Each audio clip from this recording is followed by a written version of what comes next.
घरभित्र आएर बेडरुमभित्र आउनुभएको छ। मैले सार्वजनिक पनि गरिसकेको छु। अब यसरी तैनात उताबाट आदेशभन्दा पहिले तैनात हुने यो सबै चिजले एउटा ठूलो आशंका सृजना गरेको छ।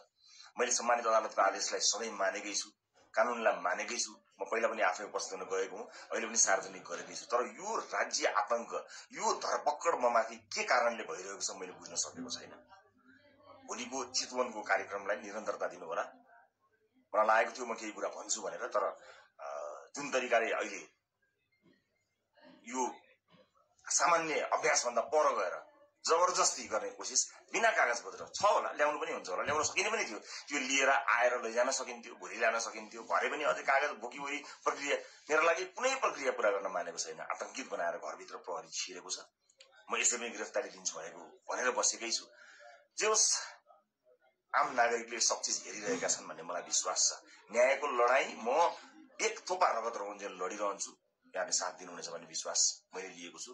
मैले कुनै गल्ती गरेको पनि छैन, कुनै अपराध गरेको पनि छैन। तर संसारकै सबैभन्दा ठूलो अपराधीलाई जस्तो ममाथि गरिएको यो व्यवहार आम जनताले हेरिरहेका छन् भन्ने मैले विश्वास लिएको छु। धेरै केही भन्दिनँ। म सम्मानित अदालतप्रति अझै पनि आशा र भरोसा राखेर कानूनी प्रक्रियामा सघाउनको लागि परिरहेको छु।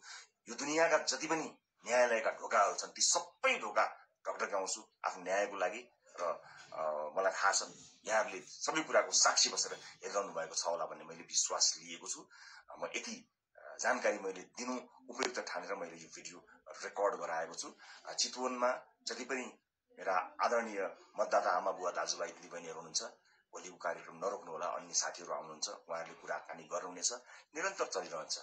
मलाई यिनीहरूले हत्या नै गरेछन् भने पनि नेपाली मतपत्रमा घण्टी चुनाव चिन्ह बसेको छ। मलाई आशा छ यो एउटा आशा र भरोसाको आवाज हामीले बुलन्द पारिसकेका छौँ। मेरो घरमा प्रहरी आएको छ।